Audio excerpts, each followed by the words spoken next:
নমস্কাৰ বন্ধুসকল, পবিত্ৰ শাওণ মাহ আৰম্ভ হৈছে।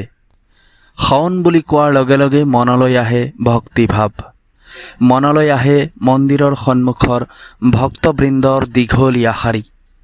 দীঘলীয়া এই শাৰীবোৰত বিৰাজ কৰে ভগৱানক দৰ্শন কৰা হেঁপাহ, ইষ্টদেৱক নৈবেদ্য আগবঢ়োৱাৰ হেঁপাহ, আশা আকাংক্ষা, ইচ্ছা অভিযোগ আৰু অন্যান্য।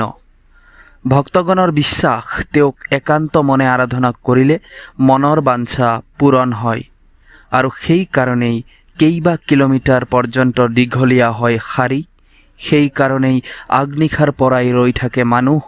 সেইকাৰণেই শাওণ মাহত অলিয়ে গলিয়ে শুনা যায় এটাই নাম, জয় ভোলেনাথ। হয়, ভোলেনাথ, শিৱ, শংকৰ এই সকলোবোৰ তেওঁৰেই নাম। যাৰ নাম শুনিলেই ভক্তি ৰসেৰে উপচি পৰে হৃদয়, সেইজন ভগৱান শিৱৰ বিষয়ে আপুনি বাৰু কিমান কথা জানে? আহকচোন আজিৰ ভিডিঅ'টিত আমি জানিবলৈ চেষ্টা কৰোঁ ভগৱান শিৱৰ বিষয়ে কিছু নজনা কথা। হিন্দু শাস্ত্ৰ মতে ভগৱান শিৱই পোনপ্ৰথমে পৃথিৱীত জীৱন সৃষ্টিৰ প্ৰচেষ্টা চলাইছিল, যাৰ কাৰণে তেওঁক আদিনাথ বা আদিদেৱ বুলিও কোৱা হয়। শিৱৰ প্ৰথম পত্নীৰ নাম সতী, আৰু তেওঁৱেই পুনৰ জন্ম লৈ পাৰ্বতী ৰূপে দ্বিতীয়বাৰ শিৱৰ জীৱনলৈ আহিছিল। ভগৱান শিৱৰ 6গৰাকী পুত্ৰ আছিল। তেওঁলোক হ'ল গণেশ, কাৰ্তিক, শুকেশ, জলন্ধৰ, অয়প্পা আৰু ভূমা। ভগৱান শ্ৰী ৰামচন্দ্ৰই সীতাৰ স্বয়ম্বৰত যিখন ধনু ভংগ কৰিছিল, সেইখন প্ৰকৃততে শিৱৰ ধনু আছিল, আৰু ইয়াৰ নাম আছিল পিনাক। সৃষ্টিত ভগৱান শিৱ যেতিয়াই প্ৰকট হৈছিল, তেতিয়াই তেওঁৰ লগত সত, ৰজ আৰু তম গুণ প্ৰকট হৈছিল, আৰু এই তিনি গুণ মিলি শিৱৰ ত্ৰিশূল সৃষ্টি হৈছিল। শিৱৰ বাহন বলধ গৰুটোৰ নাম নন্দী, আৰু শিৱৰ গলত থকা সাপটোৰ নাম হৈছে ৱাসুকী। শিৱৰ চিহ্ন বুলি ক'লেই সাধাৰণতে আমাৰ মনলৈ আহে শিৱলিংগ। ইয়াৰ উপৰি ত্ৰিশূল, ৰুদ্ৰাক্ষ আৰু ডমৰুকো শিৱৰ চিহ্নৰূপে মনা হয়।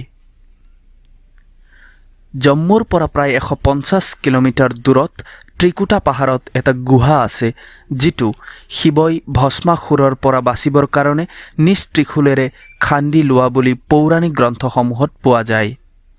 ইয়াৰ উপৰি যিটো গুহাত শিৱই পাৰ্বতীক অমৃত জ্ঞান দিছিল, সেইটো গুহা আজি অমৰনাথ মন্দিৰ হিচাপে বিখ্যাত। পুৰাণত উল্লেখ থকা মতে শিৱৰ মুঠ 108টা নাম আছে। এই নামসমূহৰ ভিতৰত বেছিকৈ প্ৰচলিত নামসমূহ হৈছে শিৱ, শংকৰ, মহাদেৱ, নীলকণ্ঠ, ভোলেনাথ, মহাকাল, আদিনাথ, মহেশ, গংগাধৰ, নটৰাজ, জটাশংকৰ, ৰুদ্ৰ, বিশ্বনাথ, হৰ আৰু ভূতনাথ। ভগৱান শিৱৰ 7গৰাকী শিষ্য আছিল, আৰু তেওঁলোকক একেলগে সপ্ত ঋষি বোলা হয়। এওঁলোকেই শিৱৰ জ্ঞান গৰিমা গোটেই পৃথিৱীত প্ৰচাৰ কৰিছিল, যাৰ দ্বাৰা পৰৱৰ্তী সময়ত ভিন ভিন ধৰ্ম আৰু সংস্কৃতিৰ উদ্ভৱ হৈছিল। শিৱৰ 7গৰাকী শিষ্য হৈছে বৃহস্পতি, বিশালাক্ষ, শুক্ৰ, সহস্ৰাক্ষ, মহেন্দ্ৰ, প্ৰাচেতস মনু আৰু ভৰদ্বাজ। শিৱৰ মহিমা অপাৰ। ভগৱান শিৱই দেৱতা আৰু অসুৰ দুয়োকে বৰদান দিছিল। ৰাম আৰু ৰাৱণ দুয়োজনকে বৰদান দিয়াৰ পৰাই এই কথা স্পষ্ট হয়। অমৃত মন্থনৰ সময়ত ওলোৱা কালকুট নামৰ বিষহে শিৱই পান কৰিছিল। তপস্যাত ব্যাঘাত জন্মোৱাৰ কাৰণে শিৱই কামদেৱক ভস্ম কৰি পেলাইছিল। তাতকৈও ডাঙৰ কথা, ব্ৰহ্মাই কৰা চলনাৰ শাস্তিৰূপে শিৱই ব্ৰহ্মাৰ পঞ্চম মূৰটো কাটি পেলাইছিল। ভাৰতৰ 12টা জ্যোতিৰ্লিংগ, যাৰ দৰ্শন লাভৰ কাৰণে প্ৰতিগৰাকী শিৱভক্ত ব্যাকুল হৈ থাকে, সেইকেইটা হৈছে সোমনাথ, মল্লিকাৰ্জুন, মহাকালেশ্বৰ, ওমকাৰেশ্বৰ, বৈদ্যনাথ, ভীমশংকৰ, ৰামেশ্বৰম, নাগেশ্বৰ, কাশী বিশ্বনাথ, ত্ৰম্বকেশ্বৰ, ঘৃষণেশ্বৰ আৰু কেদাৰনাথ। ইয়াৰ উপৰিও শিৱৰ এনে কিছু কথা আছে যিবোৰ হয়তো চকুৰ আগত থাকিও আপোনাৰ মনলৈ অহা নাই। ভগৱান শিৱৰ জটাৰ পৰা পানী বৈ অহা আপুনি নিশ্চয় দেখিছে। আপুনি শিৱৰ তৃতীয় চকুৰ পৰা জুই ওলাই থকাও দেখিছে। কিন্তু জুই আৰু পানী কেতিয়াবা ক'ৰবাত একেলগে থকা দেখিছেনে? ভগৱান শিৱৰ গলত সাপ আৰু পুত্ৰ গণেশৰ বাহন এন্দুৰ। সাপ আৰু এন্দুৰ কেতিয়াবা ক'ৰবাত একেলগে থকা দেখিছেনে?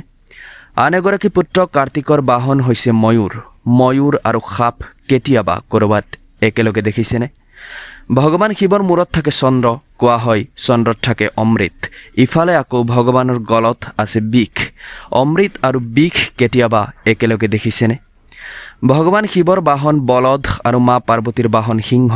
সিংহ আৰু বলদ কেতিয়াবা ক'ৰবাত একেলগে দেখিছেনে? নাই দেখা নহয়নে? এয়াই হৈছে ভগৱান শিৱৰ মাহাত্ম্য। ভগৱান শিৱ যিয়ে দেৱতাকো বৰ দিয়ে আৰু অসুৰকো বৰ দিয়ে। ভগৱান শিৱ যাৰ দৃষ্টিত সকলো সমান। আহক আমি সকলোৱে মিলি ভগৱান শিৱৰ পৰা শিক্ষা লওঁ। ভক্ত হিচাপে কেৱল পূজা অৰ্চনাই নহয়, সমাজত বিৰাজ কৰা বিষবোৰ পান কৰি সমাজত অমৃত বিলাওঁ। বন্ধুসকল, এই ভিডিঅ'টিত কোৱা কথাসমূহ আপোনালোকে আগতে জানিছিলনে? কমেণ্ট কৰি জনাবচোন। ভিডিঅ'টি ভাল লাগিলে লাইক কৰিব, শ্বেয়াৰ কৰিব আৰু চেনেলটি ছাবস্ক্ৰাইব কৰিব। ধন্যবাদ বন্ধুসকল। মোৰ নাম হ'ল ধীৰজ আৰু চাই থাকিব জ্ঞানৰ গেৰাজ। জয় ভোলেনাথ।